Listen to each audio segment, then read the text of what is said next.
चलिए बच्चे लोग, आज अपने लोग जो है कुछ क्रेश कोर्स के बारे में जानते हैं। ठीक है, जैसे क्या हुआ, अपना 11 12 का पूरा सिलेबस अपना कंप्लीट है।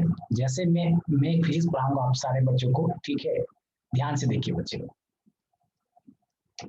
अब फिजिक्स में अपने लोग क्या क्या बेटा, तो जो अपने नीट के जो सिलेबस हैं वो 11 जेई में, नीट के या जेई का जो भी लीजिए, तो 11 12 को अपने उसमें डिवाइड करते हैं। ठीक है, जो अपना क्रेश कोर्स में पढ़ेंगे, ध्यान से देखिए। सबसे पहले क्या क्या पढ़ेंगे बेटा, तो मैकेनिक्स पढ़ेंगे। सबसे पहले हम लोग क्या पढ़ेंगे बेटा, तो मैकेनिक्स के बारे में करेंगे। ठीक है, फिर क्या करेंगे sir, SHM and sound. SHM and sound के बारे में पढ़ेंगे। चलो, फिर क्या पढ़ेंगे, heat and thermodynamics. Heat and thermodynamics. चलो, ये अपने 11th के पोर्शंस में से रहेंगे। चलिए, अब बात रही 12th के लिए। किसके लिए बेटा, अपना 12th में तो अपने लोग क्या करेंगे बेटा, तो इलेक्ट्रोस्टैटिक्स। क्या करेंगे सर, इलेक्ट्रोस्टैटिक्स। फिर क्या करेंगे सर, करेंट। चलिए, और इसी में अपने इलेक्ट्रोस्टैटिक्स में बहुत सारे लोग कैपेसिटर को रखते हैं, नहीं तो कैपेसिटर को अपना सेपरेट भी बना दिया जाता है। Okay, capacitor. चलिए, आराम से मेरे बच्चे लोग फिर क्या करेंगे, मैग्नेटिक फील्ड। क्या करेंगे मेरे बच्चे लोग, मैग्नेटिक फील्ड। चलिए, फिर क्या आएगा बेटा अपना ईएमआई, और क्या आएगा मेरे बच्चे लोग, AC, electromagnetic induction and alternative current. उसके बाद अपन लोग क्या करेंगे बच्चे लोग, तो मॉडर्न फिजिक्स। उसके बाद अपना क्या होगा बेटा, ऑप्टिक्स, या जिसे आप लोग लाइट बोला करते हैं। देखिए, जो हम लोग क्रेश कोर्स करेंगे ना, अपने पास तो थोड़ी बेसिक्स रहेगी, लेकिन यहाँ मोर फोकस अपने को क्या करना है कि मैक्सिमम जो लेवल के क्वेश्चन है, जो जेई और नीट के जो लेवल्स के क्वेश्चन है, उसे अपने लोग अटेम्प्ट करें। जो अपना बेसिक कॉन्सेप्ट है उसे तो क्लियर करें ही करें, ठीक है, लेकिन मोर से मोर प्रैक्टिस अपने लोग न्यूमेरिकल्स का करें। ये सबसे बात को ध्यान रखिएगा। जहां तक इतने सालों से, लास्ट 6-7 ईयर से मैं पढ़ा रहा हूं मैं तो इनफैक्ट इतने सालों में हमने बच्चों को फिजिक्स में बस एक ही चीज को सबसे ज्यादा प्रॉब्लम देखा है, तो सर हमें पूरा फिजिक्स एक्सप्लेनेशन समझ में आता है, पर दिक्कत कहाँ होती है बेटा, न्यूमेरिकल्स की। तो वही चीज को थोड़ा ध्यान रखते हुए, इसी सब चीजों पे थोड़ा सा एक्यूरेसी को रखते हुए, अपने लोग यहाँ पे क्या करेंगे, मोर से मोर न्यूमेरिकल्स की प्रैक्टिस करेंगे। ये अपना 11th का है और ये अपना 12th का है। और जिस पोर्शन से ज्यादा नंबर ऑफ क्वेश्चंस पूछे जाते हैं, उस पर मोर और प्रैक्टिस करें। प्रैक्टिस आपको इस टॉपिक्स पे करना है, इस बात को याद रखिए। ऐसा नहीं है कि अब सर इसी पे करेंगे जिससे क्वेश्चंस आते हैं, जिसमें नहीं आते, नहीं। मैक्सिमम टॉपिक आपको कवर करना है, पहला चीज ये याद रखिए। और सेकेंड, कि जिस टॉपिक से नंबर ऑफ क्वेश्चंस ज्यादा पूछे जाते हैं मेरा बच्चा, उसे पूरे अच्छे ढंग से करना है। चलिए, अब जैसे मैकेनिक्स की बात रही, कोई भी बॉडी अगर मूव करता है आराम से, कोई भी बॉडी मेरा बच्चा अगर वो मूव करता है तो ठीक है, तो वो किस में आता है सर, मैकेनिक्स में। मैं बोल रहा हूं, तुम सुन रहे हो, ये क्या है, साउंड ही तो है। ये क्या बेटा, साउंड ही तो है। Heat and thermodynamics. अब क्या कहा गया मेरा बच्चा, हीट एंड थर्मोडायनेमिक्स। अभी आपके रूम में फैन चल रहा होगा, एसी चल रहा होगा, उसे बंद कर दो, उसे बंद कर दो, हीट एंड थर्मोडायनेमिक्स तुम फील करोगे। तुम क्या करोगे, फील करोगे। किचन में जाओ, तुम्हें हीट महसूस होगी। ऑफकोर्स किचन में अगर खाना बन रहा होगा, अगर अपने वहां जाते हैं तो अपने क्या रियलाइज होता है, हीट रियलाइज होता है। अब बात रही इलेक्ट्रोस्टैटिक्स के, ये सब जो है अपने लोग फिजिक्स पढ़ते हैं, 12th के फिजिक्स के बारे में जो पढ़ते हैं ना, वहां पे बहुत कुछ को अपने लोग नहीं देखते। अब चार्ज को तो देख नहीं सकते। 11th के फिजिक्स में अपने लोग ज्यादा रियलाइज क्यों करते हैं, क्योंकि सीन, जिस चीज को देखते हैं उसकी फीलिंग तो ज्यादा आता ही है, कंफर्म है कि सर हम जिस चीज को देखते हैं उसकी फील क्या आती है, ज्यादा आती है।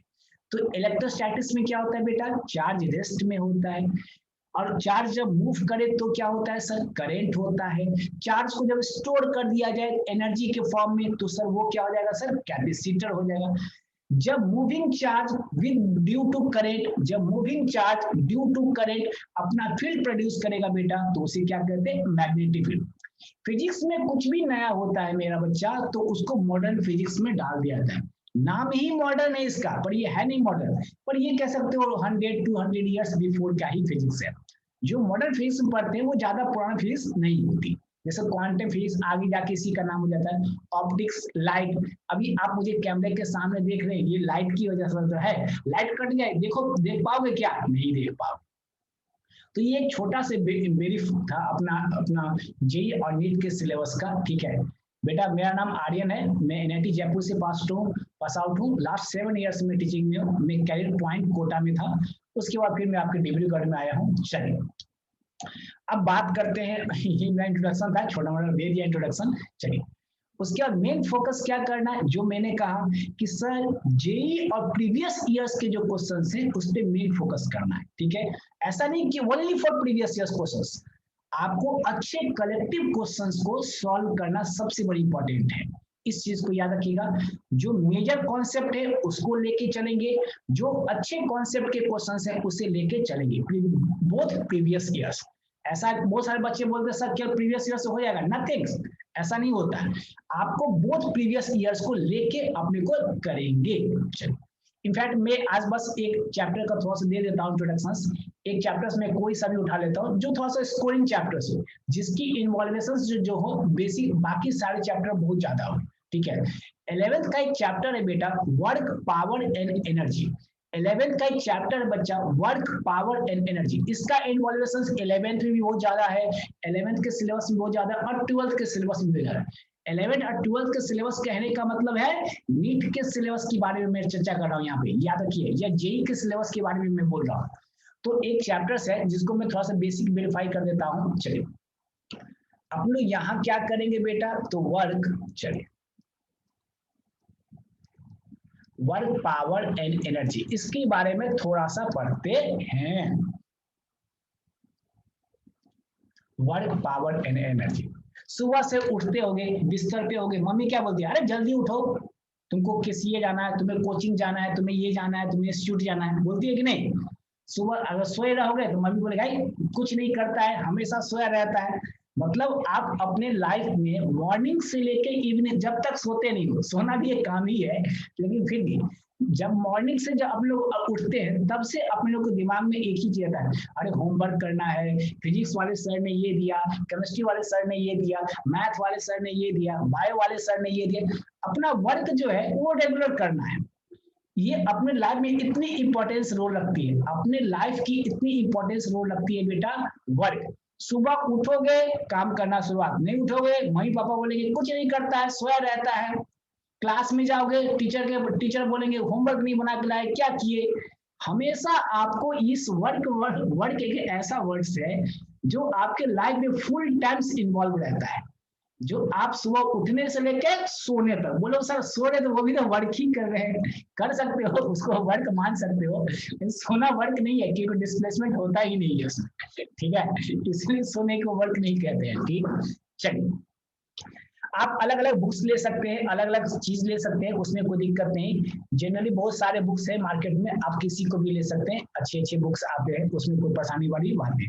वही जनरली जो बेसिक बुक्स रहते हैं वो एससी वर्मा का नाम आपने सुना ही होगा, कॉन्सेप्ट ऑफ फिजिक्स के नाम से आते हैं। बाकी आपके जो असाइनमेंट जो इंस्टीट्यूट जो प्रोवाइड करवाते हैं उसको फॉलो कीजिए। ठीक है, असाइनमेंट में क्या होता है, सारे बुक्स के जो क्वेश्चंस होते हैं कलेक्टिव क्वेश्चंस होते हैं और लेवल्स वाइज होते हैं। ऑफ कोर्स आप एससी भी सॉल्व कीजिए, बेस्ट बुक है, कोई दिक्कत वाली बात नहीं, लेकिन साथ में इस बात को ध्यान रखिए जो आपको कोचिंग में प्रोवाइड करवाया जाता है असाइनमेंट या मॉड्यूल, जो भी क्वेश्चन बैंक्स, उन सबको जरूर सॉल्व किया कीजिए बेटा। ठीक है, वो क्या एक सिस्टम में रहता है और वो लेटेस्ट पैटर्न पे रहता है। ठीक है, बहुत सारे बुक ऐसे होते हैं, बुक तो अच्छे हैं, बुक खराब कोई नहीं है, लेकिन जो अपना लेटेस्ट पैटर्न होता है उस पर अपना असाइनमेंट बनाया जाता है। चलिए अब बात करेंगे अपने वर्क की, बात करेंगे किसकी बात करेंगे बच्चा, तो वर्क की बात करेंगे।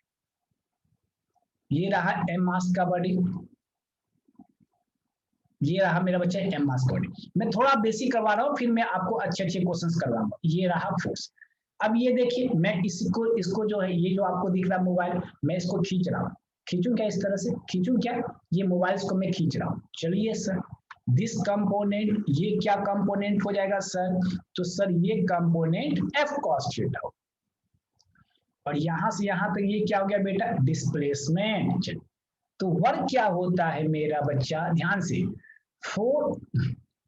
फोर्स इनटू मेरा बच्चा डिस्प्लेसमेंट।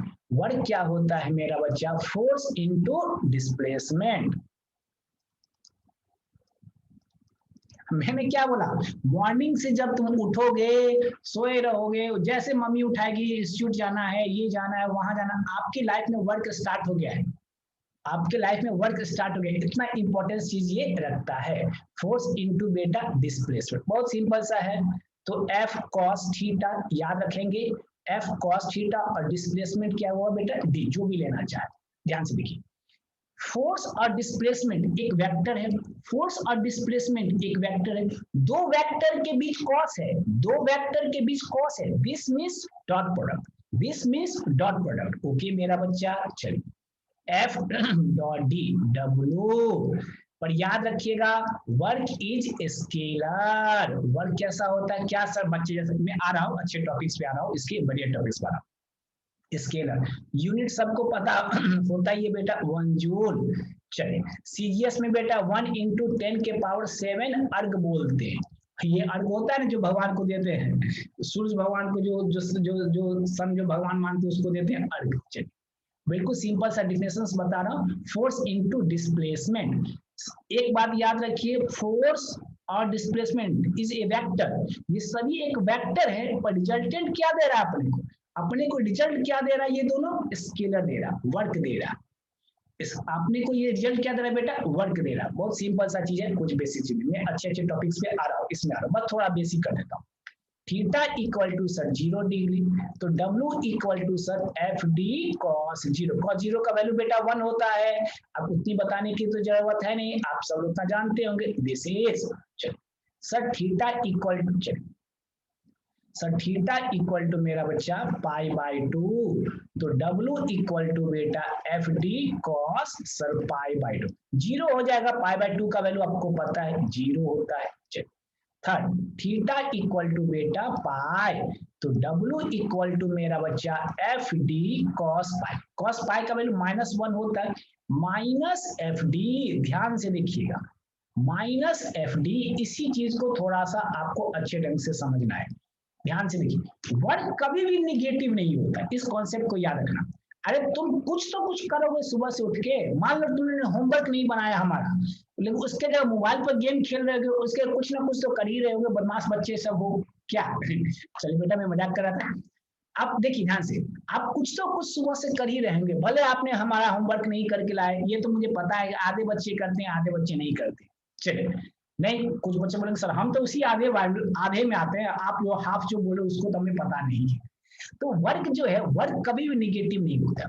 वर्क निगेटिव होता है, दिस मीन्स मेरा बेटा, वर्क निगेटिव होता है, दिस मीन्स मेरा बेटा force and displacement will be opposite direction, force and displacement will be मेरा बच्चा opposite direction, force and displacement will be मेरा बच्चा अपोजिट डायरेक्शन। देखिए इसे मैं एफ अप्लाइड लगा रहा हूं, पीछे की तरफ क्या लगेगा बेटा, फोर्स ऑफ फ्रिक्शन, डिस्प्लेसमेंट क्या होगा बेटा, आगे की तरफ, डिस्प्लेसमेंट क्या होगा मेरा बेटा, आगे की तरफ। देखिए ये क्या सर, अप्लाइड फोर्स, नीचे वाला क्या बेटा, अप्लाइड फोर्स से ये आगे जा रहा है, फोर्स ऑफ फ्रिक्शन कैसे लग रहे हैं सर, पीछे लग रहे हैं। तो यहाँ पे फोर्स ऑफ फ्रिक्शन का जो वर्क होगा वो निगेटिव होगा। अगेन रिपीट, वर्क कभी भी निगेटिव नहीं होता, पहला कॉन्सेप्ट दिमाग में सेटअप कर लेना है कि वर्क निगेटिव नहीं होता। वर्क अगर निगेटिव होता है मेरा बच्चा, तो वो फोर्स और डिस्प्लेसमेंट के अपोजिट डायरेक्शन को शो करता है। वो किसको शो करता है, फोर्स और डिस्प्लेसमेंट के अपोजिट डायरेक्शन को क्या करता है, शो करता है। ये बेसिक एक नॉलेज थी जो मैंने आपको वर्क के बारे में बताया।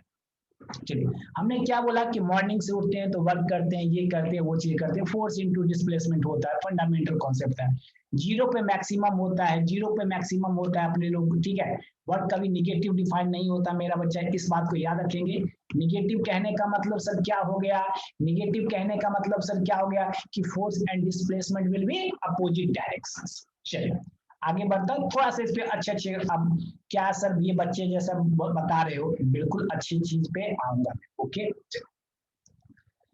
ध्यान से देखिए, वर्क के हिसाब से आपको दो चीज बताया गया, क्या, फोर्स डॉट डी, ठीक है। इसी चीज को मैं क्या लिखूं, एफ डी कॉस थीटा, इसी चीज को वर्क के लिए फोर्स का रोल बहुत बड़ा है बेटा, वर्क के लिए मेरा बेटा इस फोर्स का रोल बहुत बड़ा है। ठीक है, चलिए सर, अब वर्क के हिसाब से फोर्स को डिवाइड किया जाता है। एक को क्या बोलते हैं मेरा बच्चा, कंजर्वेटिव, और एक को क्या बोलते हैं मेरा बेटा, तो सर नॉन कंजर्वेटिव। एक को क्या बोलते हैं मेरा बच्चा, तो नॉन कंजर्वेटिव। आराम से देखिए सर, ये कंजर्वेटिव ऐसा, देखिए ये जो फोर्स को आप डिफाइन कर रहे हो ना, वो वर्क के हिसाब से डिफाइन कर रहे हो। किसके हिसाब से डिफाइन कर रहे हो, कंजर्वेटिव फोर्स। एक को क्या बोल रहे हो, नॉन कंजर्वेटिव फोर्स। तो कंजर्वेटिव फोर्स क्या होता है सर, जो पाथ इंडिपेंडेंट, पाथ से कैसा हो मेरा बच्चा, इंडिपेंडेंट हो, पाथ इंडिपेंडेंट फोर्स। चलिए, नॉन कंजर्वेटिव बेटा path depend, path path dependent force, path dependent. For example जैसे मैं बोल दूं बेटा, क्या चीज बोल दूं, तो फ्रिक्शन फोर्स सबसे best, friction force, okay, frictional force, चल, normal force etcetera, viscous force जो आता है वो सब चर्चा है इसमें बेटा। यहाँ पे आप लोग करते हैं ग्रेविटेशनल फोर्स, ग्रेविटेशनल फोर्स बहुत सारे ऐसे फोर्स होते हैं, जैसे न्यूक्लियस फोर्स, इलेक्ट्रोस्टैटिक फोर्स, चलिए बहुत सारे जो लेते हैं आप लोग उस पे लेते हैं। देखिए, वर्क के हिसाब से फोर्स को टू टाइप से डिवाइड किया गया। एक कंजर्वेटिव, ऐसा फोर्स जो पाथ से इंडिपेंडेंट हो। आप लोग कैसे कंजर्वेटिव फोर्स का नेचर करते हैं, क्यों, फिजिक्स वाले सर बोलते हैं होमवर्क बना के लाओ, केमिस्ट्री वाले सर बोलते हैं होमवर्क बना के लाओ, मैथ वाले सर बोलते हैं उनको प्रैक्टिस करके लाओ, बायो वाले कहते हैं ये करके लाओ। आप लोग में कोई इफेक्ट नहीं पड़ता है, आप लोग पाथ से इंडिपेंडेंट है। पर कुछ बच्चे जो होते हैं वो नॉन कंजर्वेटिव नेचर का होते हैं, कुछ बच्चे जो होते हैं वो नॉन कंजर्वेटिव नेचर के होते हैं। वो क्या, टीचर के पाथ पे डिपेंड करते हैं, टीचर जो उन्हें कहता है उसको वो फॉलो करते हैं, इस तरह से होते हैं। अब आप ही सोच लेना कि आप कैसे कंजर्वेटिव नेचर के या नॉन कंजर्वेटिव नेचर के हो। आप टीचर्स की बात को, बात को मानते हैं कि नहीं मानते हैं, या पेरेंट्स की बात को मानते हैं कि नहीं मानते हैं, या आप सब बच्चे यही बोलेंगे सर हम तो नॉन कंजर्वेटिव है। लेकिन मुझे पता है ऑफलाइन में मिलोगे तो बताऊंगा कितने नॉन कंजर्वेटिव है, कितने कंजर्वेटिव नेचर के फोर्स रखते हैं। चलिए, वर्क के हिसाब से मेरा बच्चा फोर्स को टू टाइप से डिस्क्राइब किया गया, एक कंजर्वेटिव और एक नॉन कंजर्वेटिव। ऐसा फोर्स मेरा बच्चा जो पाथ से इंडिपेंडेंट हो उसे क्या बोलेंगे बेटा, कंजर्वेटिव बोलते हैं। जो पाथ पे डिपेंड करे बेटा उसे क्या बोलते हैं, नॉन कंजर्वेटिव। सर यहाँ फोर्स को क्यों डिफाइन किया जा रहा है, क्योंकि वर्क का सबसे बेसिक कॉन्सेप्ट ये होता है फोर्स इनटू डिस्प्लेसमेंट। आपने जो कॉस थीटा का कंपोनेंट लिया है मेरा बच्चा, आपने जो कॉस थीटा का जो कंपोनेंट लिया है मेरा बच्चा, वो आखिर किसके लिए लिया है, वो आपने लिया है फोर्स के लिए, डिस्प्लेसमेंट का कंपोनेंट नहीं है वो एफ कॉस थीटा है मेरा बच्चा, जिसको आपने कंपोनेंट लिया है मेरे बच्चे लोग। ओके सर, चलिए अब आगे देखिए। अब मैं इस पे एक दो तीन अच्छे क्वेश्चंस करवा रहा हूँ। क्या सर बिल्कुल बेसिक बेसिक करवा रहे हो, बिल्कुल नहीं, मैं अच्छे क्वेश्चंस आपको अब मैं करवा रहा हूँ। चलिए, ये रहा बेटा आपका पुली, ये क्या रहा सर, पुली। सबको बहुत लगाव होगा पुली से, सर हमने इस पे खूब प्रैक्टिस की है, ठीक है कोई बात नहीं, अपन लोग इस पुली सिस्टम में ही क्या करेंगे, एक क्वेश्चंस बनाएंगे। ओके, चलिए, एक तरफ हमने लिया बेटा 1 kg, एक तरफ हमने क्या लिया बेटा 2 kg। ओके, चलो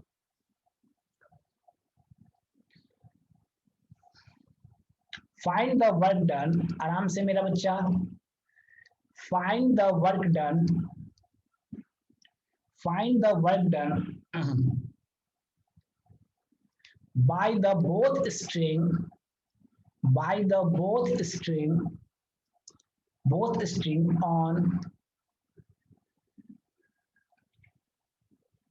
by the both string on, एक मिनट बेटा, find the work done by the, by string, by the string on both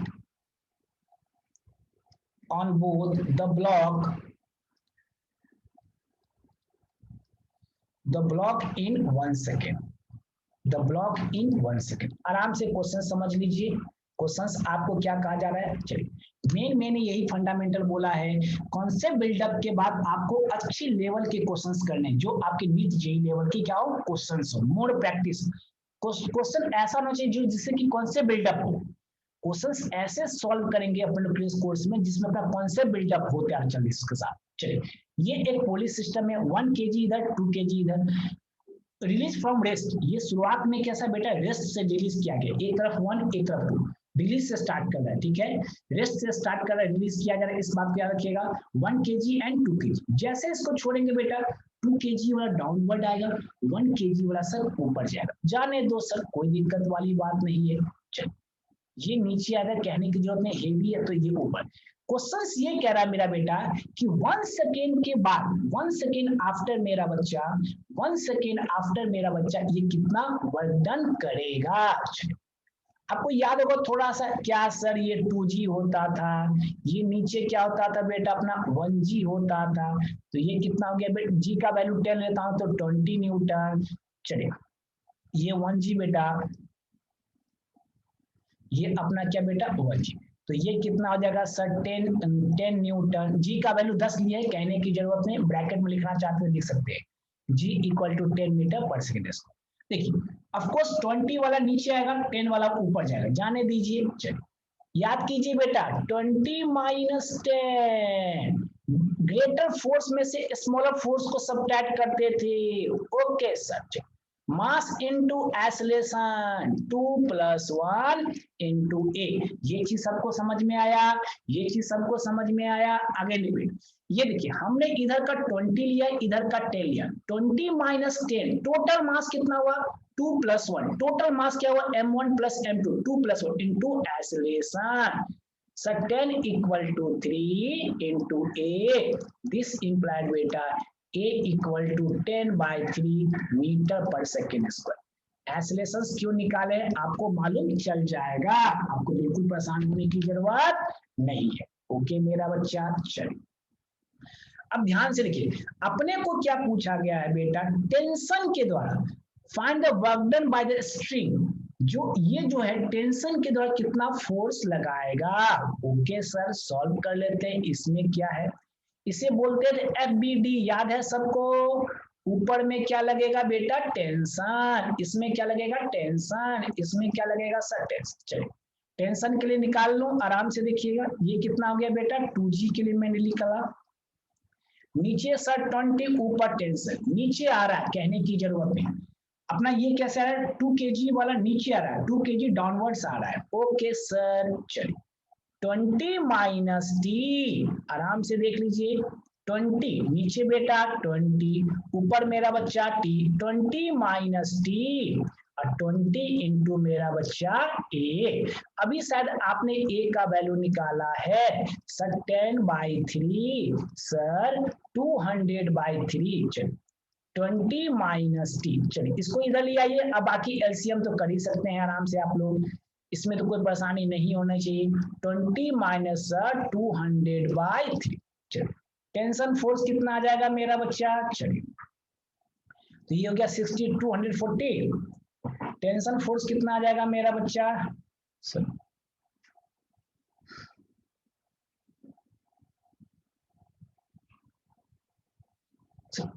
कहीं में एक मिनट बेटा, एक मिनट, यहाँ 2 हो जाएगा बेटा, यहाँ पे 2 हो जाएगा, सॉरी एक मिनट, यहाँ पे क्या हो जाएगा बेटा 2 in mass into SS, mass into SS sir 20/3, यहाँ पे क्या हो जाएगा बेटा 20/3। ओके मेरा बच्चा, यहाँ पे क्या हो जाएगा मेरा बच्चा 20/3। चलिए ये कितना आ जाएगा बेटा 60 minus 20/3 sir 40/3 newton will be the tension. Mass into S, mass में 20 ले लिया था, मास 20 नहीं है, मास अपना 2 ही कीजिए, मास अपना कितना बेटा 2 kg। आगे लिखिए 20 माइनस 2, 20 माइनस 2, 2 इंटू ए, तो 2 इंटू 10/3 इक्वल टू 20/3 इसका तो 600/10। ओके मेरा बच्चा, टेंशन निकल गया, आप देख लीजिए आपने क्या निकाल दिया, टेंशन को निकाल दिया। ओके सर, आपने क्या निकाल दिया बेटा, तो एक्सेलरेशन निकाल दिया। ओके क्वेश्चन, अब आपको टाइम भी गिवन है बेटा, टाइम भी क्या है मेरा बच्चा 1 सेकेंड।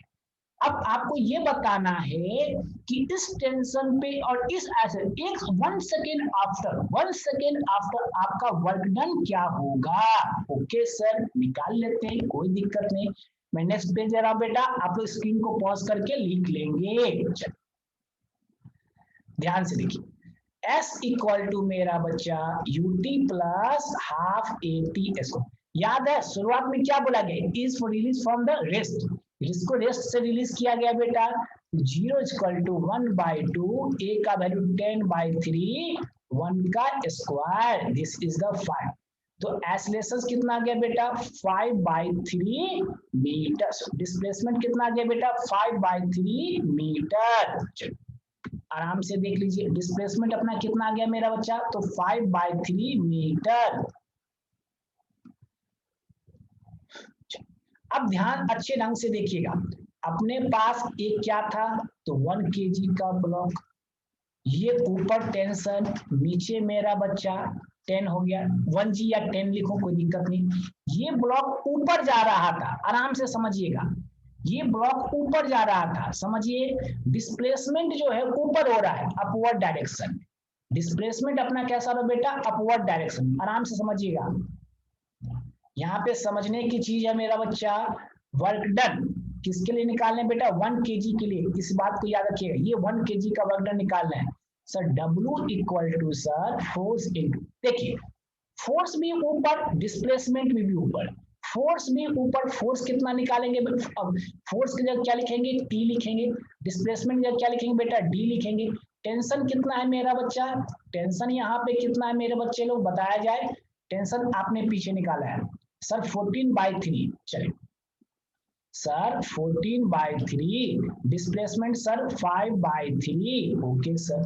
सर 200/9 जूल, ये 1 kg के लिए आया मेरा बच्चा, ये किसके लिए आया बेटा, तो 1 kg के लिए आया। याद रखिए ये दोनों सेम डायरेक्शन में है, ऊपर, अगेन रिपीट कर रहा हूं, इस पूरे कॉन्सेप्ट को समझिएगा। सर टेंशन ऊपर और डिस्प्लेसमेंट भी ऊपर ही होगा, कि 1 kg था ये ऊपर जा रहा था और 2 kg नीचे आ रहा था। चलिए सेकेंड में देखेंगे मेरा बच्चा, यहां समझने की जरूरत है सर वर्क डन, अब किसके लिए बेटा 2 kg के लिए निकालेंगे, अच्छे ढंग से समझिएगा। यहां पे मैं 2 kg के लिए कर रहा हूं, ऊपर क्या हुआ बेटा T, नीचे क्या हुआ बेटा 20G। मैं बार बार 20G क्यों नहीं देता हूँ, 2G है तो चलो 20 मैं लिख देता हूँ। इस बार ऑब्जेक्ट कैसा रहा बेटा, नीचे की तरफ आ रहा है, आराम से समझिएगा। ऑब्जेक्ट कैसा रहा मेरा बच्चा, डाउनवर्ड आ रहा है, ऑब्जेक्ट कैसा रहा मेरा बच्चा, डाउनवर्ड आ रहा है। आने दो सर, इसमें इतना सोचने की क्या जरूरत है, चलिए इसमें यही बताने की जरूरत है बेटा कि इस बार जो डिस्प्लेसमेंट होगा वो नीचे होगा, अब फोर्स जो होगा बेटा वो अपवर्ड होगा।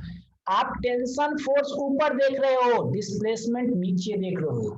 W equal to sir -FD, याद आया, कॉस पाई याद आया, माइनस का क्या हो जाएगा मेरा बेटा FD, -T into D. Sir minus tension तो वही होगा, टेंशन तो अपना क्या होगा वही होगा, डिस्प्लेसमेंट भी वही होगा, पर फर्क क्या होगा वो देखिए। मैं बार बार ये चीज को समझा रहा हूं, मैं बार बार ये बोल रहा हूं कि जब 1 kg के लिए निकाले तो वर्क डन पॉजिटिव रहा, जब 2 kg के लिए निकाले वर्क डन अपना क्या रहा बेटा निगेटिव रहा।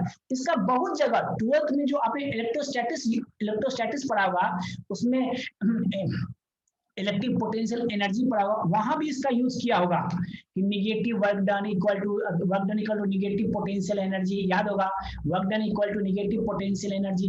इस कॉन्सेप्ट का यूज बहुत जगह होता है बेटा कि वर्क कब पॉजिटिव होगा और वर्क कब निगेटिव होगा, इस कॉन्सेप्ट के बहुत जगह अपने लोग यूज करते हैं। अगेन रिपीट, 1 kg ऊपर जा रहा था, डिस्प्लेसमेंट भी ऊपर जा रहा था, 2 kg नीचे आ रहा था और टेंशन ऊपर लग रहा था, टेंशन का फोर्स क्या लग रहा था बेटा ऊपर की तरफ लग रहा था, जिसकी वजह से ऐसा हुआ। चलिए राइट डाउन मेरा बच्चे लोग।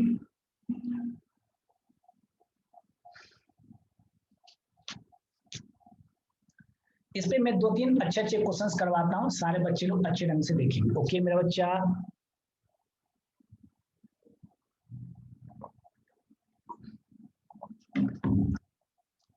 चलिए एक क्वेश्चन और देखिए, वर्क डन पे मेन तो अपना न्यूमेरिकल्स ही है, वो भी कैसे न्यूमेरिकल्स, ऐसे ऐसा न्यूमेरिकल जिसमें मल्टी कॉन्सेप्ट हो, एक न्यूमेरिकल्स में बहुत सारे कॉन्सेप्ट इंक्लूड हो, जिससे अपना अर्थ कॉन्सेप्ट बिल्डअप हो। अपने जो क्रेश कोर्स में करेंगे लगभग अपना बेसिक नॉलेज सबका रहता ही है इसमें, लेकिन ऐसे ऐसे लेवल अच्छे अच्छे क्वेश्चंस, कलेक्टिव क्वेश्चंस क्या करेंगे यहाँ पे करेंगे, इस बात को ध्यान रखेंगे सारे बच्चे लोग। ओके मेरा बेटा, चलिए आगे।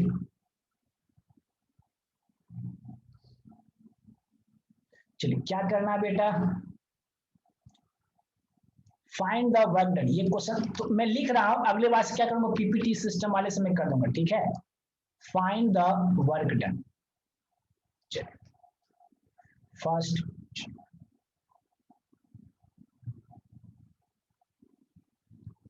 work done by applied force, work done by applied force over the upward journey, over the upward journey.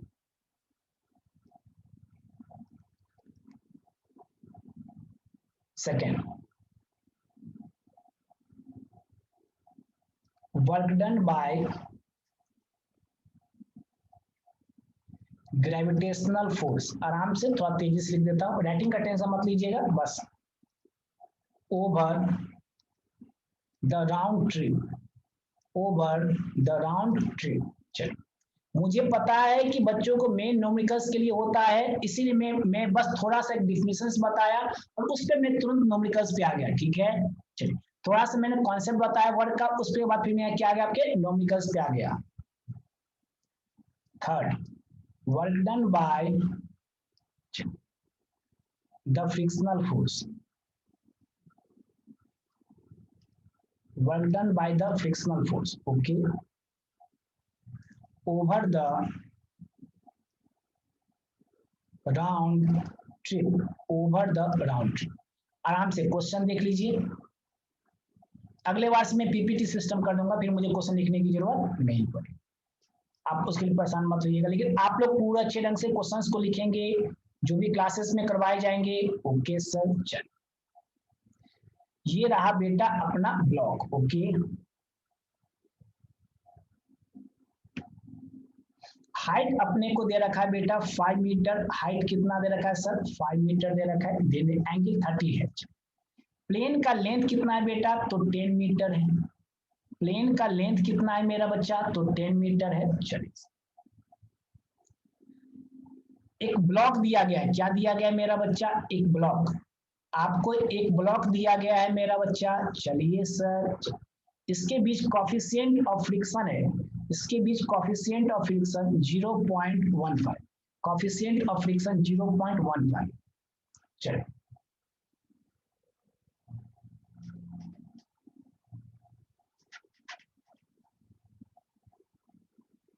Coefficient of friction to 0.4। Block नीचे से ऊपर जा रहा है, कहने की जरूरत, ब्लॉक कहां से जा रहा है बेटा, ऐसे जा रहा है, जाने दीजिए कोई दिक्कत नहीं, आराम से लिखिए। अपने को मास गिवन है, अच्छे ढंग से मेन जो है क्वेश्चंस आपको समझना है। मास कितना है सर 0.3 kg, बस इस क्वेश्चन में वर्क का बहुत सारे कॉन्सेप्ट आपको क्लियर होंगे, ये जो भी क्वेश्चंस कर रहे हैं अपने लोग, इस पे वर्क के बहुत सारे कॉन्सेप्ट आपको क्या होंगे clear.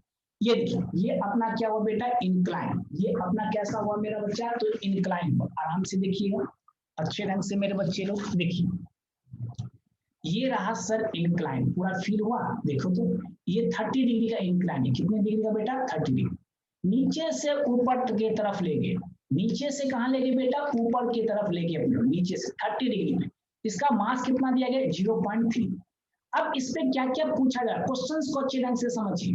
Work done by the applied over the upward journey, ऊपर की तरफ ये जो गया, ऊपर अपवर्ड जो गया बेटा, तो इसका वर्क डन निकालना पहला चीज। अब जब ऊपर जा रहा है तो ग्रेविटेशनल फोर्स क्या लगेगा, नीचे लगेगा, ग्रेविटेशनल फोर्स क्या लगेगा, देखो नीचे आ गया, इसको नीचे से ऊपर ले जा रहे हैं, ये इस बात को याद रखिएगा, नीचे से कैसे जा रहे हैं बेटा, तो ऊपर की तरफ इसको ले जा रहे हैं। यही चीज आपको निकालना है कि सर जब इसको नीचे से जब ऊपर की तरफ ले गए तो टोटल वर्क डन कितना हुआ, किसके लिए, ग्रेविटेशनल फोर्स के लिए। जब ऊपर ले जा रहे थे तो फ्रिक्शनल फोर्स अपोज कर रहा था उसको, उसके लिए सर। अब पूरे अप्लाइड फोर्स ऊपर ले जाने में अप्लाइड फोर्स की वजह से कितना वर्क डन हुआ। इस तीनों कॉन्सेप्ट को अच्छे ढंग से करेंगे। अच्छा क्वेश्चन है बेटा, इसमें बहुत अपर कॉन्सेप्ट बिल्डअप होगा। Again repeat, coefficient of friction दिया गया है, प्लेन 10 मीटर दिया गया है, inclined plane 10 metre, height 5 metre. Height कितना बेटा, 5 मीटर। एंगल कितना बेटा, 30 डिग्री। चलिए मैं दूसरा पेज लेता हूँ, क्वेश्चंस मैंने समझा दिया, आगे मैं दूसरा पेज लेता हूँ बेटा, ध्यान से देखिए। चलो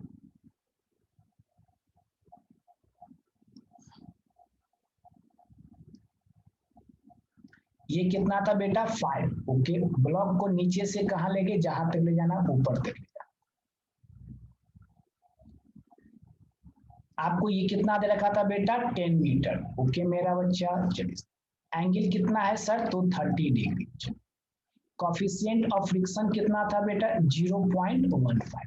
कॉफिशिएंट ऑफ फ्रिक्शन 0.1। चलिए ध्यान से देखिए, फर्स्ट क्या बोला गया था बेटा। चलिए जो भी फर्स्ट या जो भी, सबसे सबसे पहले किसके लिए निकालते हैं, वर्क डन बाय, सबसे पहले किसके निकालते हैं, work done by gravitational force.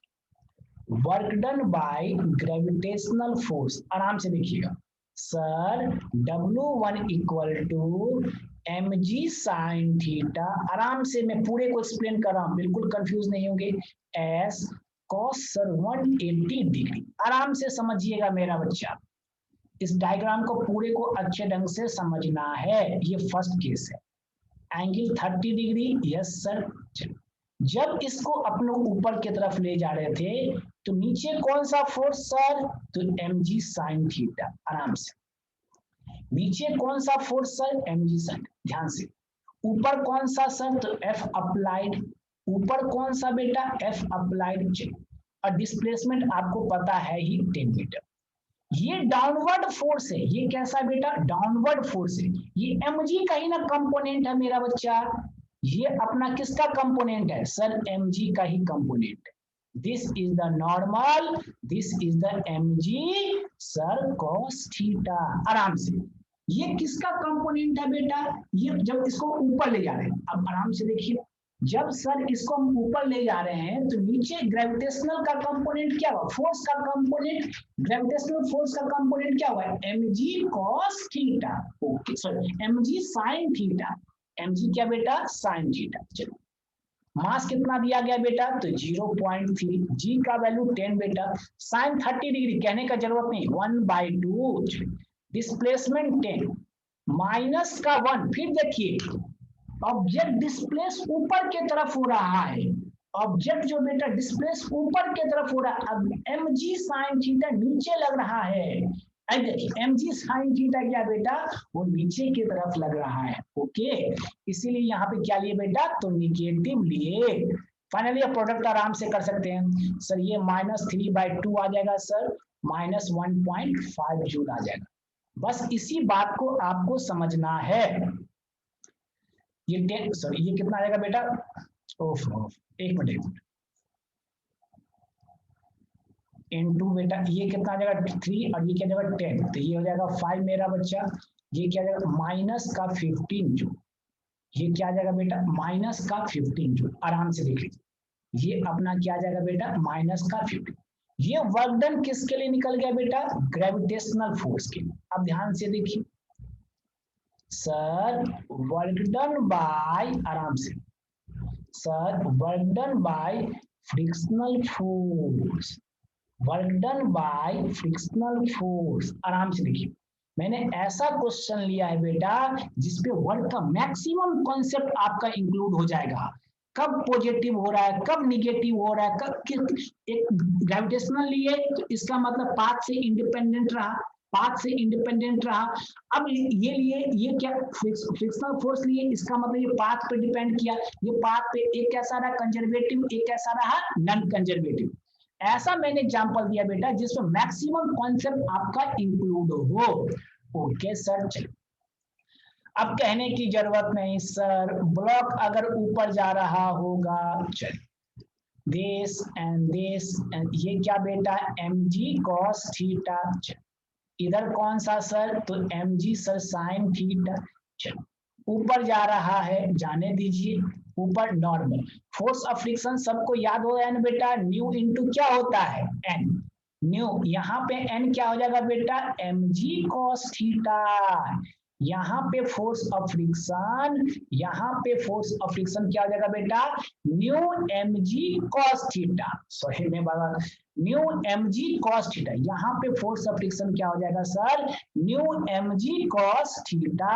चलिए W2 फोर्स ऑफ फ्रिक्शन के लिए ध्यान से देखिएगा sir, new mg cos theta, this is the force of friction. Okay sir, sir this is the displacement, this is the displacement. देखिए अभी भी क्या है, फोर्स ऑफ फ्रिक्शन, ध्यान से, फोर्स ऑफ फ्रिक्शन नीचे, फोर्स ऑफ फ्रिक्शन तो downward ही लगेगा, बिल्कुल सर। और यहाँ पे भी फिर से क्या आ जाएगा बेटा, तो cos 180 डिग्री। आराम समझिएगा, फोर्स ऑफ फ्रिक्शन डाउनवर्ड लगेगा बेटा, और डिस्प्लेसमेंट जो होगा अपवर्ड होगा। तो इस दोनों के बीच में एंगल कितने हो जाएंगे सर, 180 डिग्री। आप चाहे तो सीधे निगेटिव भी कर सकते थे, डायरेक्ट कोई दिक्कत वाली बात नहीं थी कि सर फोर्स ऑफ फ्रिक्शन और डिस्प्लेसमेंट सर अपना अपोजिट डायरेक्शन में, तो आप डायरेक्ट निगेटिव करके भी इसको सॉल्व कर सकते हैं। न्यू का वैल्यू बेटा 0.15, मास सर 0.3, जी का वैल्यू 10, कॉस बेटा 30 डिग्री। अब इतना तो आप लोग को याद होगा ही बेटा, cos 30 degree √3/2, displacement sir 10 sir minus का 1। यहाँ पे मैंने 30 नहीं लिखा, सीधे मैंने √3 क्या लिख दिया बेटा, आपको 2 लिख दिया है। ओके सर, चलिए बाकी आप इसको आराम से सॉल्व कर सकते हैं, बाकी तो सॉल्व करने में आपको दिक्कत नहीं होनी चाहिए। अप्रॉक्स जो है बेटा इसका वैल्यू जो है, इसको कैलकुलेशन आराम से कर लेंगे, -3.8 जूल आएगा। इतना तो आप कर ही सकते हैं, इसमें कोई दिक्कत वाली तो बात है, इसे सॉल्व कर ही सकते हैं। W2 निकल गया, चलिए W1 निकला। अब निकालना है एक्सटर्नल फोर्स की वजह से। चलिए ध्यान से देख लीजिए, मैं फिर से रिपीट कर देता हूं कि ब्लॉक को जब ऊपर ले जा रहे थे मेरा बच्चा, ब्लॉक को जब ऊपर ले जा रहे थे तो नीचे ग्रेविटेशनल फोर्स का निकाले mg sin theta. Okay sir, जब ऊपर जाता फोर्स ऑफ फ्रिक्शन भी, फोर्स ऑफ फ्रिक्शन भी डाउनवर्ड, फोर्स ऑफ फ्रिक्शन भी downward, new mg cos theta, new mg cos theta. चलिए W1 वर्क डन दोनों के लिए हमने निकाल दिया। आई थिंक किसी कोई कंफ्यूजन नहीं होगी, स्क्रीन को पॉज करके देख लेंगे। चलिए उसके बाद क्या निकालना है बेटा, वर्क डन, ध्यान से, by external force, work done by external force. चलिए ध्यान से, W3 sir F external into S। चलिए फिर से वही चीजें, क्या सर बार बार डायग्राम, बिल्कुल एक क्वेश्चन ऐसा जो वर्क का मैक्सिमम कॉन्सेप्ट आपको कर देगा। F ऊपर और डिस्प्लेसमेंट भी ऊपर, फोर्स भी ऊपर, डिस्प्लेसमेंट भी ऊपर, फोर्स भी ऊपर, अप्लाइड फोर्स ऊपर की तरफ, अप्लाइड फोर्स देख लीजिए, अप्लाइड फोर्स ऊपर की तरफ और डिस्प्लेसमेंट भी सर ऊपर की तरफ। तो यहाँ पे पॉजिटिव, डायरेक्ट आप बिना कंपोनेंट लिए भी कर सकते हैं, कोई दिक्कत वाली बात नहीं, लेकिन मैं बस यहाँ समझाने के लिए लिख दे रहा हूँ cos 0। F एक्सटर्नल कितना हो जाएगा, अब बात आई F एक्सटर्नल की, F किसकी बेटा, तो एक्सटर्नल फोर्स की निकालने की। ध्यान से देखिएगा sir, mg sin theta plus मेरा बच्चा न्यू mg cos थीटा। आराम से सर, mg sin थीटा और न्यू mg मेरा बेटा cos थीटा। ध्यान से ऊपर के तरफ जब इसको मूव करवाएंगे तो नीचे अपना दो कंपोनेंट इसको अपोज करेगा। एक कौन सा सर, mg sin थीटा, आराम से देखिए, और एक कौन सा सर, एक कौन सा बेटा, न्यू mg बेटा cos। नीचे के अंदर दो फोर्स, एक ग्रेविटेशनल और एक कौन सा सर, फोर्स ऑफ फ्रिक्शन। ये दोनों जो करेगा उसको F एक्सटर्नल को क्या करेगा, अपोज करेगा। जब आप 10 मीटर तक इस ऑब्जेक्ट को ले जाएंगे, जब यहां से 10 मीटर तक ऑब्जेक्ट को ले जाएंगे, उस समय का वर्क पूछा जा रहा है। आप ए मत निकालने की कोशिश कीजिएगा, एसलेशंस की यहाँ पे कोई जरूरत नहीं है। तो बच्चे ये सोचे F external minus this equal to m into A, वो नहीं करना है। आपको पूरा पूछा जा रहा है कि इंक्लाइन नीचे से लेकर ऊपर तक ले गया, 10 मीटर तक ले जाया जा चुका है, तो आपको पूछा जा रहा है। अगेन रिपीट, ऊपर क्या हो गया बेटा, एफ अप्लाइड या एक्सटर्नल जो बोला जाए, कंफ्यूज नहीं होगे। ऊपर की तरफ एफ अप्लाइड या एक्सटर्नल, चलिए फोर्स क्या, mg sin theta plus new mg cos theta. Sir mg sin theta plus new sir mg cos theta. चलिए डिस्प्लेसमेंट बेटा s cos 0 का वैल्यू बेटा 1 होता है। इस बार अप्लाइड फोर्स और displacement will be same direction, इस कॉन्सेप्ट को याद रखेंगे। Applied force and displacement will be sir same direction. चलिए सर W3 आराम से सबका वैल्यू पुट किया जाए बेटा, 0.3 सर 10 इंटू साइन 30 डिग्री है, थीटा का वैल्यू 30 डिग्री है। चलिए अब इसीलिए मैं डायरेक्ट पुट कर रहा 1/2 सर 0.15 सर मास सर 0.3 सर 10 सर 30 डिग्री बेटा √3/2 डिस्प्लेसमेंट बेटा 10। अब इतना तो आप लोग कर ही लेंगे, ऐड सब्ट्रैक्ट तो आप लोग आराम से कर ही सकते हो, इसमें तो कोई दिक्कत नहीं होनी चाहिए। W3 कितना आ जाएगा मेरा बच्चा, ध्यान से W3 कितना आ जाएगा मेरा, जब इसको सॉल्व करेंगे तो 18.8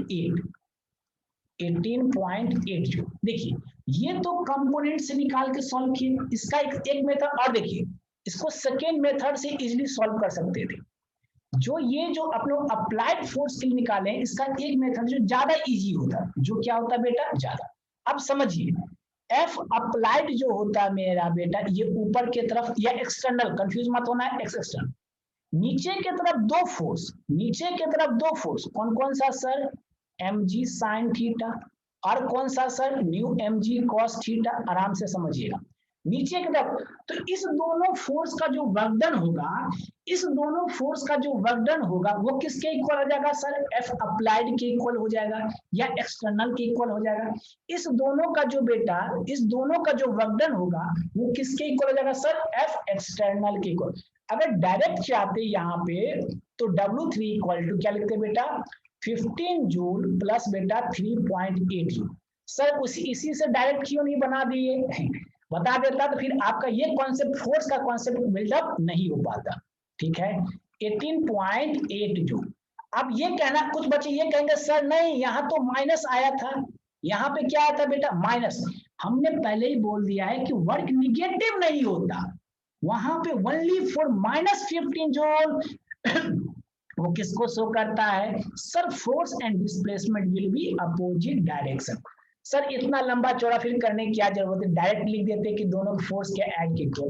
यहाँ कॉन्सेप्ट बिल्डअप होनी चाहिए मेरा बच्चा इस क्वेश्चंस में कि एफ अप्लाइड जो है, नीचे कंपोनेंट, नीचे वाला जो कंपोनेंट रहा mg sin थीटा और न्यू mg cos थीटा का, उसको अपोज रहा। ठीक है अप्लाइड बोलो एक्सटर्नल बोलो, कंफ्यूजन नहीं होना चाहिए बच्चे लोग को। ये आपको दो क्वेश्चंस जो मैंने करवाए, बिल्कुल आपको इससे वर्क से बहुत सारे कॉन्सेप्ट आपके क्लियर हुए होंगे कि सर कब अपने को पॉजिटिव लेना है, कब सर ये अपने को निगेटिव लेना है। चलिए इसी तरह से क्रेश कोर्स में मोर ऐसे क्वेश्चंस का प्रैक्टिस करेंगे अपने लोग, जिसमें मेनी कॉन्सेप्ट क्या हो, इंक्लूड हो, बहुत सारे कॉन्सेप्ट जो हो बेटा उसमें अपना क्या हो, इंक्लूडेंस हो, जिससे कि आप लोग क्या कर सके, क्वेश्चंस को सॉल्व कर सके। इस बात को याद रखेंगे। ठीक है ये अपना बेसिक नेचर्स रहा। मैं अब कल जो होगा बेटा आपको अति कर दूंगा, एक अलग से मैं 12 का एक टॉपिक ले लूंगा। आई थिंक मैंने वर्क स्टार्ट किया था मेरा बच्चा, वर्क से आप लोग को मैंने एक बेसिक कॉन्सेप्ट दिया, फिर उस बेसिक कॉन्सेप्ट पे आपको मैंने फोर्स का नेचर बताया, कंजर्वेटिव एंड नॉन कंजर्वेटिव मेरा बच्चा। फोर्स का मैंने क्या बताया, कंजर्वेटिव नॉन कंजर्वेटिव नेचर। फिर मैंने दो ऐसे एग्जाम्पल करवाए बेटा जिससे कि आपका कॉन्सेप्ट बिल्डअप, जिससे कि न्यूमेरिकल्स के साथ साथ आपका क्या हो, कॉन्सेप्ट बिल्डअप। ये जो क्वेश्चन के इंक्लाइन वाला है, इसमें बहुत कॉन्सेप्ट, फ्रिक्शनल फोर्स का वर्क डन निकल गया, टोटल वर्क डन निकल गया, और आपको क्या निकल गया बेटा, ग्रेविटेशनल फोर्स का वर्क डन निकल गया। तो इसी तरह से हर एक चैप्टर्स में आप लोग अच्छे अच्छे क्वेश्चंस, कलेक्टिव क्वेश्चंस करते चलेंगे, कॉन्सेप्चुअल प्लस प्रीवियस ईयर्स को थोड़ी सी इंपॉर्टेंस रखते हैं। अब ऐसा नहीं कि प्रीवियस ईयर्स ही करेंगे, अपने लोग प्रीवियस ईयर्स को इंपॉर्टेंस रखते हैं, इसके साथ अच्छे अच्छे कलेक्टिव क्वेश्चंस करवाऊंगा मैं हर एक चैप्टर्स के ईच। आपने जितना भी चैप्टर पढ़ा का ना बेटा, आपको बिल्कुल बोल रहा हूँ, एक कहते हैं ना कि एक आपका थ्रिलर हो जाएगा, आपका हर एक चीज उसमें क्लियर हो जाएगा। मैक्सिमम कॉन्सेप्ट में ये कोशिश करूंगा कि क्रैश कोर्स में आपके मैक्सिमम चीज आपको क्लियर कर दिया जाए। ऑलरेडी अच्छी खासी एक्सपीरियंस है बेटा, उसमें आप बिल्कुल डाउट मत लेना कि आपको जो भी टॉपिक्स दिए जाएंगे आपको जेई नीट के लेवल के आपको दिए जाएंगे। ओके चलिए, तो अपने को इतने क्रैश कोर्स में ये सारे टॉपिक्स हैं। मैकेनिक्स मैंने बता ही दिया, साउंड मैंने बता ही दिया, हीट मैंने बता ही दिया, इलेक्ट्रोस्टैटिक्स के बारे में बताया, करंट के बारे में बताया, कैपेसिटर के बारे में बताया, मैग्नेटिक के बारे में, ईएमआई एसी के बारे में, मॉडर्न के बारे में और ऑप्टिक्स के बारे में। तो ये सारे टॉपिक्स पे आपको जिस तरह से अभी एक क्लास दिया गया है कि सर पहले सर ने थोड़ा सा बेसिक बता दिया, हमने उस बेसिक पे हमने आपको अच्छे क्वेश्चंस करवाए। इसके एनर्जी वर्क एनर्जी थ्योरम जब करेंगे ना इसमें, तो उसमें और अच्छे क्वेश्चंस बनेंगे। वर्क एनर्जी थ्योरम जब करेंगे बेटा यहाँ पे, तो वहां पे और अच्छे क्वेश्चंस अपने लोग सॉल्व करेंगे। स्क्रीन को पॉज करके सबको अच्छे ढंग से लिख लेना है मेरा बच्चा, सारे कंटेंट को अच्छे ढंग से आपको करना है आराम से। एक में और करवाता हूं, ध्यान से देखिएगा। चलिए, एक ऑब्जेक्ट है बेटा,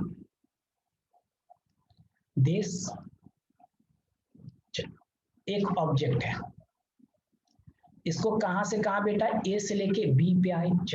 सर एक बार कैसे लेके आए, ए सी बी, एक बार कैसे लेके आए सर, ए डी बी। आराम से देखिए, A C B sir A D B, अपने लोग एक बार सी के रिस्पेक्ट में लेके आए, एक बार डी के। अब आराम से समझिए, एक बार ऊपर से लेके आए, एक बार नीचे से लेके आए। चलिए, ए से जो बी का जो वर्क है बेटा वो W1 है। चलिए, वो W1 है। ए सी बी जो वर्क डन है बेटा वो क्या है, W2 है। चलिए, A C B A C A D B, A कौन सा बेटा, A D B, A D B जो वर्क डन है बेटा वो W3। हमने इसको ले लिया बेटा W3, आराम से इसको हमने ले लिया W1, इसको हमने ले लिया बेटा W2। आराम से देखिए, पूछा क्या जाए, करेक्ट द रिलेशन। ध्यान से देखिए, अभी रुकना तुम लोग, करेक्ट द रिलेशन। सब दिमाग लगा रहे होंगे सर इक्वल तो होगा, लेकिन रुक जाओ, करेक्ट द रिलेशन। W1 चलिए equal to W2 equal to बेटा W3। आराम से सेकेंड क्वेश्चन बेटा, ध्यान से, W1 greater than W2 greater than W3। Third question बेटा, आराम से, W3 is greater than W2 is greater than बेटा W। आराम से देख लीजिए, ये सारे क्वेश्चंस को आप लोग अच्छे ढंग से देखिए। ये ए से बी कहा जा रहा है, ये क्या कहा जा रहा है बेटा, ए से बी के लिए बोला जा रहा है। तो एक W1 है, एक W2 है और एक क्या मेरा बेटा W3। देखिए अपना क्या होगा इसमें, अच्छे ढंग से समझिएगा। आप तो सीधे बोल देंगे सर वर्क डन पाथ पे डिपेंड तो करता है नहीं, वर्क डन क्या होता है बेटा, पाथ से इंडिपेंडेंट होता है, याद रखिएगा। पर किस फोर्स के लिए, ग्रेविटेशनल फोर्स के लिए। किस फोर्स के लिए, अब जैसे इस बॉल को बेटा, इस बॉल को मैं ए से बी ले जाऊं, ओके सर, ऊपर से ले जाऊं ठीक है, नीचे से ले जाऊं बिल्कुल ठीक है, तो इसमें ये पाथ पे तो डिपेंड किया ही नहीं। क्यों सर, ये तो ग्रेविटेशनल के द्वारा आपने निकाल रहे हैं। अपने ए से बी, अगर यहीं पे फ्रिक्शन कह देते, अगर 3 सरफेस ले लेते ना बेटा, अगर अपने 3 सरफेस ले लेते तब अलग हो जाता। कॉन्सेप्ट समझिएगा, सारे बच्चे लोग कॉन्सेप्ट समझेंगे मेरा बच्चा, ध्यान से। जब ए से बी पे ले जाते, ए से कहां लेके जाते, बी पे ले जाते, ए सी बी, अगर ये सरफेस होता तो ए बी सरफेस होता तो ए डी बी सरफेस, और ये सरफेस अगर फ्रिक्शनल फोर्स से होता तब क्या होता, तब बेटा वर्क डन चेंज हो जाता है। पर यहाँ पे फ्रिक्शनल फोर्स की चर्चा नहीं है, पर बेटा यहाँ पे फ्रिक्शनल फोर्स की चर्चा अपने पास नहीं है। ए से लेके ए सी बी यहाँ डायरेक्ट ले जा रहे हैं सर, हवा में ले जा रहे हैं ए सी बी, ए से B direct A D B, देखिए ए से बी चलिए, ए सी बी चलिए, ए डी बी। अब यहाँ पे, लेकिन यहाँ पे सारे वर्क डन क्या हो जाएंगे, इक्वल हो गए। It is the path independent. ये कैसा है सर, पाथ से इंडिपेंडेंट है। ये कैसा है सर, पाथ से इंडिपेंडेंट है। अगर यहीं पे फ्रिक्शनल फोर्स के लिए अगर सरफेस दे देता तो तब नहीं बेटा, तब वर्क डन सबके लिए इक्वल नहीं होता, उसके लिए फिर अपने को मास देना पड़ता, सब कुछ देना पड़ता, इस देना पड़ता। ध्यान से देखिए, path independent force, path independent force, ये कैसा है मेरा बच्चा, पाथ से इंडिपेंडेंट फोर्स, ठीक है। इसी वजह से यहाँ पे बर्डन क्या हो गया है, इक्वल।